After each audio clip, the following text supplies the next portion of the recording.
أعوذ بالله من الشيطان الرجيم. بسم الله الرحمن الرحيم. اللهم صل على محمد وآل محمد. اللهم صل على محمد وآل محمد. bavandimwe bayisilamukazi, assalamu alaikum wa rahmatullahi wa barakatuh. Bavandimwe, ubushize twarebeye hamwe tureba ibyiza bya duwa. Tubona yuko iduwa ari ingenzi mu buzima bwacu, ndetse tubona yuko mbere yuko usome iduwa cyangwa mbere yuko ugira icyifuzo ugeza kwa Allah subhanahu wa ta'ala, ari byiza gutangira ushimira Allah subhanahu wa ta'ala, ndetse ukayisingiza, ndetse ugasabira intumwa y'Imana Muhammad sallallahu alaihi wa sallam nabo mu muryango wiwe baziranenge Ahlul Bayt alayhi salam, ndetse nyuma yaho ukicuza ibyaha byawe, nyuma yaho ukabona gusaba. Sasa uyu munsi turarebera hamwe isomo dukura muri duwa ku mayira. Dutangiye duwa ku mayira, ni duwa Imam Ali alayhi salam yigishije umusahaba wiwe ku mayira. Igihe kimwe Imam Ali alayhi salam yari yicaye mu musigiti n'abasahaba biwe. Ku mayira aratubwira ati yasanze Imam Ali yicaranye n'abasahaba biwe, hanyuma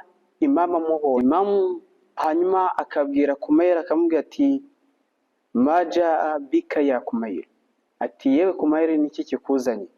Kumayir aravuga ati kumtu ya amira al-mu'minin duwa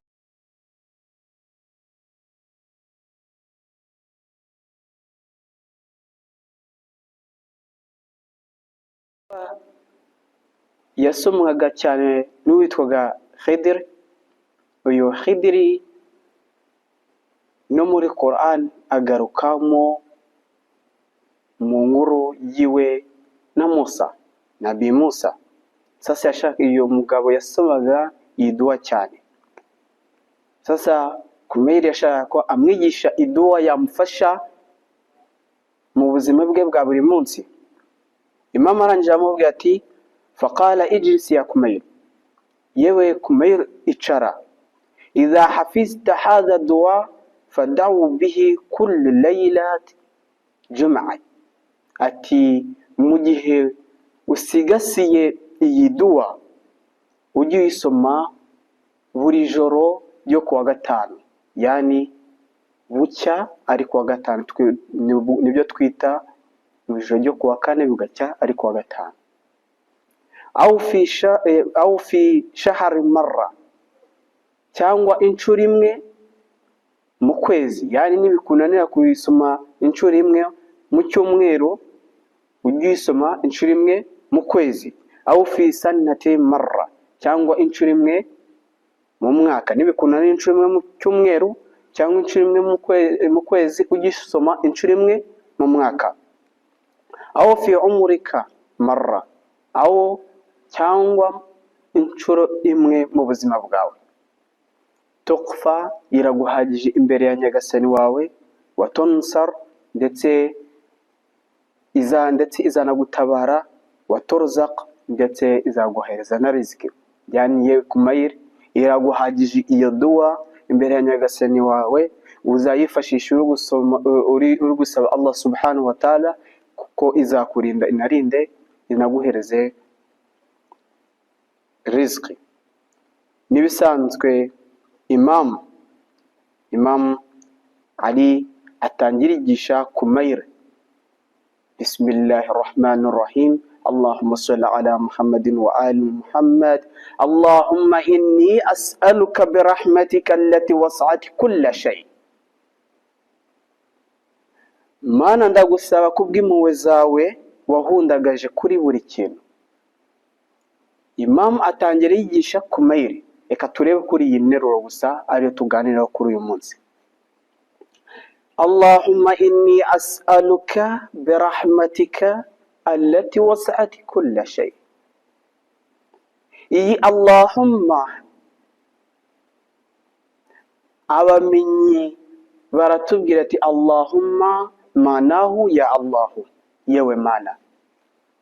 Ibisobanuro byayo ya Allahu, yewe mana. Twakaza kubamenyi b'ururimi nabo baratubwira ati Allahumma manahu ya Allahu, igisobanuro cyayo ni yewe mana ya Allahu yani. Twakaza muri za madarasa, turabizi ko ururimi rw'icyarabu rugira za madarasa, abantu bagenda bakurikira iyi madarasa bavuga ati nuko icyo uvuga gutya ukavuga ati nkurikiye madarasa. Niba uvuze min qablu, ko icyo uvuga min qablu, ko icyo utavuga min qabli au min qabla, ko icyo utavuga gutyo utuvuga ngo nkurikiye madarasa runaka. Sasa ururimi rugira za madarasa. Madarasa ya Kufa nayo iravuga ati Allahumma manahu ya Allahu. Allahumma bisobanura yewe mana.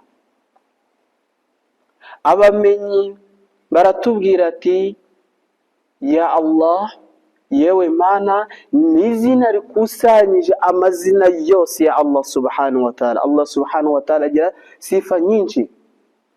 Yuvuze Allahu, mu by'ukuri ubuvuze ati ya Rahman ya Rahim. Allahu ikusanyije amazina yose. Yone tugarutse ni muri hadith za Ahlul Bayt tubona ko Allahu ikusanyije amazina yose ya Allah subhanahu wa ta'ala. Yani iyo tuje tukareba mu mvugo ya Sheikh Abu Ali aratubwira ati Allahumma bisobanura yewe mana, ndetse Allahu ikusanyije amazina yose ya Allah subhanahu wa ta'ala. Ni byiza yuko umwemeramana agiye gusoma idua atangiza izina rya Allah subhanahu wa ta'ala. Niyo mpamvu tuvuga ati Allahumma inni as'aluka, yani Allahumma yewe mana. Ni byiza ko umwemeramana atangiza izina rya Allah subhanahu wa ta'ala. Niyo mpamvu twasanze izina rya Allah subhanahu wa ta'ala ari ryo ritangira idua ku mayire. Sasa niba uvuze ya Allahu, iyi harufu iyi ya irabibanjirije izina rya Allah subhanahu wa ta'ala. Niyo mpamvu Sheikh Abu Ali atubwira ati Allahumma ima mushaddada isimbura iraya. Isimbura iraya. Ima mushaddada ni yihari ku izina rya Allah, yinjira ku izina rya Allah yihariye, igasimbura ya, kugira ngo umwemeramana atangize izina rya Allah nta kindi kintu kibanjirije imbere. Iyi mushaddada na iya ni hamagara. Sasa iyi mushaddada nayo yisimbura nayo ihamagara, bikaba ari byihariye ku izina rya Allah subhanahu wa ta'ala. Nuko tayihariye mu kurahira tallahi, mu kurahira ukavuga tallahi. Sasa ni mushaddada nayo igaragaza isimbura ya, iyi mushaddada isimbura ya. Nasiba we arabyemeza akavuga ati iyi mim mushaddada isimbura ya. Sasa bavandimwe, iyo uvuye kuri Allahumma tukurikizaho Allahumma inni, Allahumma inni. Iyi inni yo tugiye kureba mu rurimi rusanzwe tubona ko uvuze ati mu by'ukuri njyewe. Ariko iyo tugarutse muri hadith zaba mu muryango w'intumwa y'Imana Muhammad sallallahu alaihi wa sallam, Allahumma inni, iyi inni bayidusobanura batwereka yuko umwemeramana uri gusaba abavuga ati mu by'ukuri njyewe ndiho, kubera Allah subhanahu wa ta'ala. Mwemeramana ahangaha bari gushimangira yuko ariho kubera Allah subhanahu wa ta'ala. Twakongera tukagaruka muri hadisi zabo mu muryango no mw'Imana Muhammad sallallahu alaihi wa alihi wasallam, Allahumma inni dusanga umwemeramana aba ari kwemera ashimangira inema za Allah subhanahu wa ta'ala yamuhaye.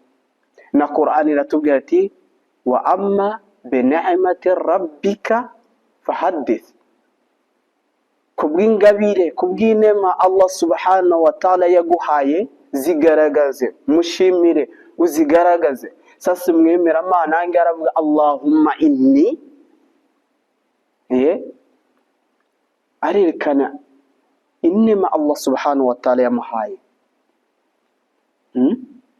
Ndetse iyo tugarutse muri hadisi zabo mu muryango w'intumwa y'Imana Muhammad sallallahu alaihi wa alihi wasallam, Allahumma inni twongera tugasanga ngo umwemeramana usaba Allah subhanahu wa ta'ala mu mutima wiwe abasingiza Allah subhanahu wa ta'ala.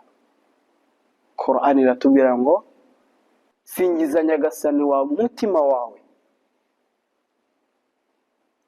Yani iyo tuvuye ko Allahumma inni as'aluka, ndagusaba, mana ndagusaba. Allahumma inni as'aluka, yani usaba yicishije bugufiya.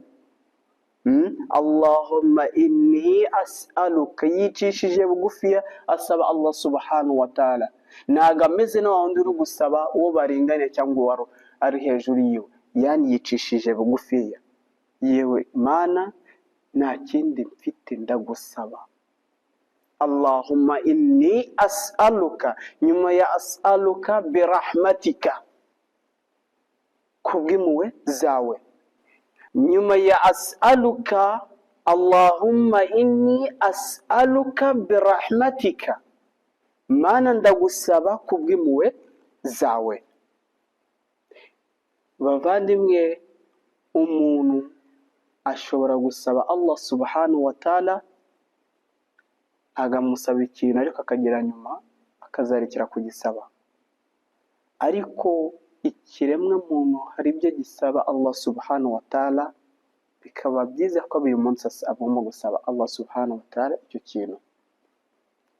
Umuntu ashobora gusaba Allah subhanahu wa ta'ala amafaranga, masalan urugero, bikazagera umuntu akabona amafaranga menshi ariko akarekera kuzongera gusaba amafaranga agasaba ibindi.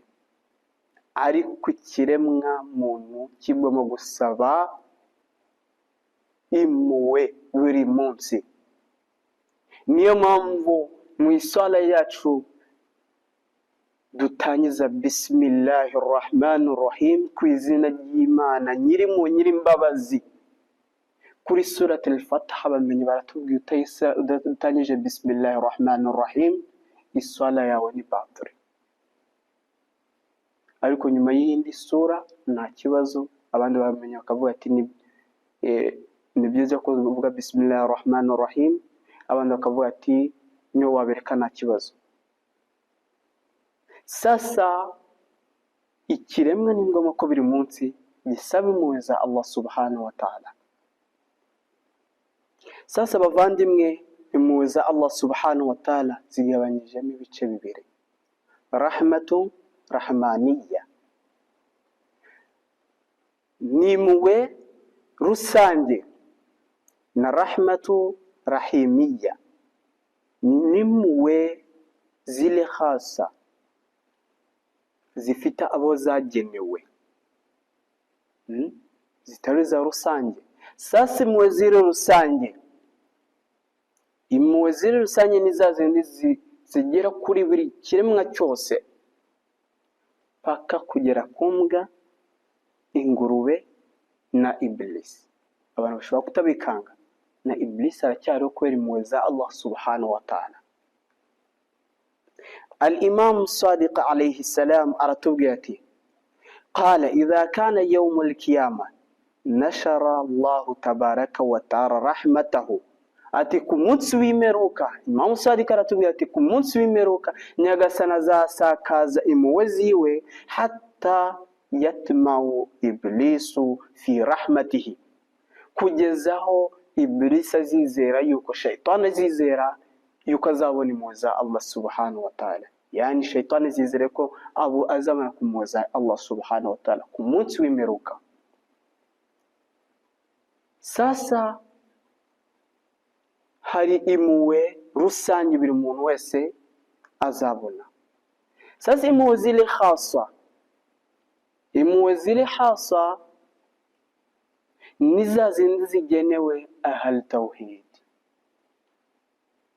babandi babemera Imana, bemera Imana imwe rukumbi, bemera intumwa y'Imana Muhammad sallallahu alaihi wa alihi wasallam n'abasigire biwe 12 baziranenge alaihim salam, batoranyijwe na Allah subhanahu wa ta'ala, bakemera abamarayika, bakemera intumwa zose, bakemera no ku munsi w'imperuka. Abo nibo bazabona zamwe zile khaswa. Sasa iyo umuntu asomye Allahumma inni as'aluka birahmatika, abasaba zamwe zose zombi.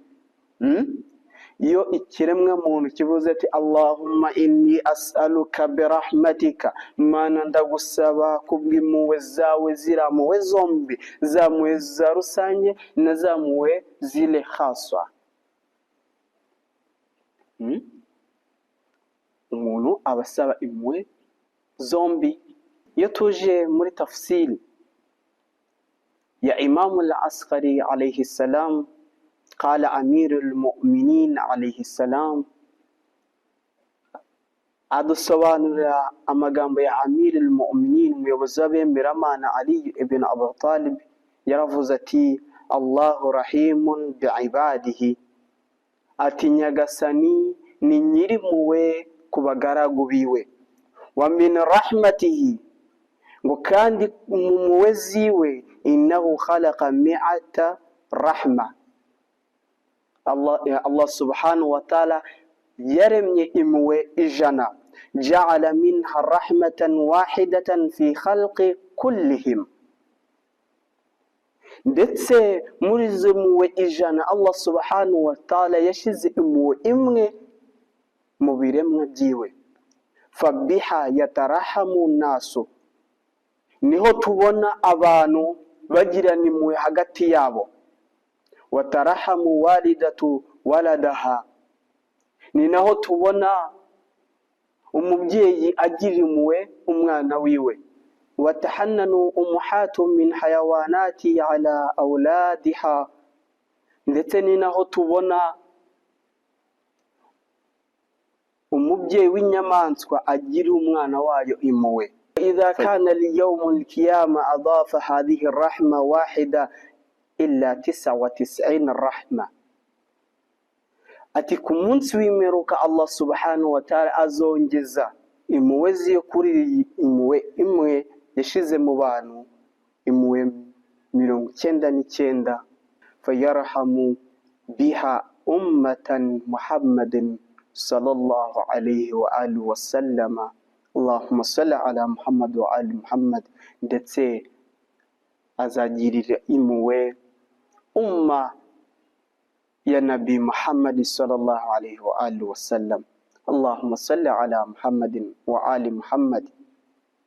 Bavandimwe, sasa tugarutse muri dua kumayire, Allahumma inni as'aluka birahmatika, Mana ndagusaba kubw'impuhwe zawe zirampuhwe ebyiri twabonye, allati was'ati kulla shay, wahundagaje kuri buri kintu. Yani Allahumma inni, Mana inni, mu by'ukuri njyewe ndiho kubera wowe, nicishije bugufi, as'aluka nkusaba, birahmatika kubw'impuhwe zawe zirampuhwe ebyiri twabonye, impuhwe za rusange, impuhwe za rusange n'impuhwe ziri khasa, allati was'ati kulla shay, wahundagajeho kuri buri kintu. Sasa bavandimwe, reka tugarukirize ahangaha, hanyuma ubutaha tuzaze tureba ku yindi nokta ikurikiraho. Wa ilahuna, wassalamu alaikum wa rahmatullahi wa barakatuh.